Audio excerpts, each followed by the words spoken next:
देश में corona virus की दूसरी लहर ने सरकार के सामने बड़ी चुनौती खड़ी कर दी है। जहां एक तरफ लोगों की जिंदगियां बचानी है, तो वहीं दूसरी ओर देश की अर्थव्यवस्था को भी गर्त में जाने से बचाना है। कोरोना की वजह से कंज्यूमर और इन्वेस्टर दोनों के सेंटीमेंट में बड़ी अनिश्चितता पैदा हो गई है। उम्मीद की जा रही है कि इससे निपटने के लिए सरकार एक बार फिर कुछ बड़ा ऐलान कर सकती है। जी हाँ, अगर कोरोना महामारी से देश की अर्थव्यवस्था को खतरा पैदा हुआ तो एक और आर्थिक राहत पैकेज भी दिया जा सकता है। इसके संकेत नीति आयोग के उपाध्यक्ष राजीव कुमार ने दे दिए हैं। नीति आयोग ने कहा कि देश को उपभोक्ता और निवेश के मामले में ज्यादा अनिश्चितता के लिए तैयार रहने की जरूरत है। आयोग का कहना है कि जरूरत पड़ने पर सरकार राजकोषीय उपायों के साथ हालात का सामना करेगी। आपको बता दें कि कोरोना महामारी की पहली लहर के दौरान सरकार ने 20 लाख करोड़ रुपए के भारी भरकम राहत पैकेज का ऐलान किया था। कोरोना वायरस के बढ़ते प्रकोप की वजह से स्थिति पहले की तुलना में ज्यादा कठिन हो गई है। कोरोना संक्रमितों की बढ़ती संख्या के साथ ही देश कोरोना से मरने वालों की बढ़ती तादाद से भी जूझ रहा है। इसके चलते कई राज्य सरकारों को लोगों की आने जाने की आजादी पर बैन लगाने को मजबूर होना पड़ा।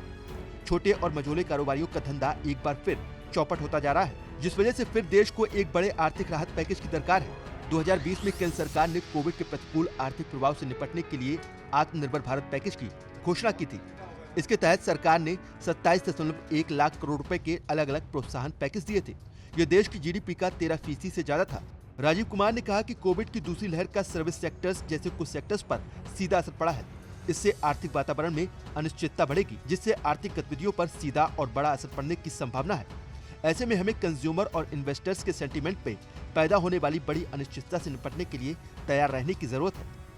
इसके साथ ही राजीव कुमार ने चालू वित्त वर्ष में 11% की आर्थिक ग्रोथ की उम्मीद जताई। पिछली मॉनेटरी पॉलिसी की बैठक में आरबीआई ने वित्त वर्ष 2022 में 10.5% की ग्रोथ की उम्मीद जताई थी, जबकि इस साल संसद में पेश किए गए आर्थिक सर्वे में 11% की ग्रोथ की उम्मीद जताई गई। वित्त वर्ष 2020-21 में देश की अर्थव्यवस्था में 8% की गिरावट का अनुमान जताया जा रहा है। खैर, ये आंकड़े तो अपनी जगह हैं, लेकिन पिछले साल के लॉकडाउन में व्यापारियों ने न केवल अपनी दुकानें ही बंद की, बल्कि प्रधानमंत्री मोदी की अपील पर कोरोना के भीषण समय में भी अपनी जान की परवाह न करते हुए पूरे देश में जरूरी चीजों की सप्लाई को बिना रुके जारी रखा, जिसके कारण देश भर के व्यापारियों को अपने व्यापार में बड़ा नुकसान उठाना पड़ा, जिसकी भरपाई आज तक नहीं हुई। पिछले साल हुए लॉकडाउन से देश को भारी कीमत चुकानी पड़ी। अर्थव्यवस्था चौपट हो गई, जीडीपी की वृद्धि दर शून्य से नीचे चली गई और करोड़ों लोगों की रोजी रोटी छिन गई। लॉकडाउन से पैदा बेरोजगारी से देश एक साल बाद भी उबर नहीं पाया है।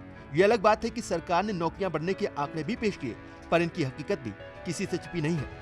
ये देश लॉकडाउन और उसका असर बेकारी और चौपट अर्थव्यवस्था के तौर पर देख चुका है। इसलिए इस बात को अच्छी तरह समझता है कि अगर इस बार संपूर्ण लॉकडाउन लगा तो देश की इकोनॉमी पाताल के उस हिस्से में पहुंच जाएगी जहां से उबरना अगर नामुमकिन नहीं तो बहुत आसान भी नहीं होगा।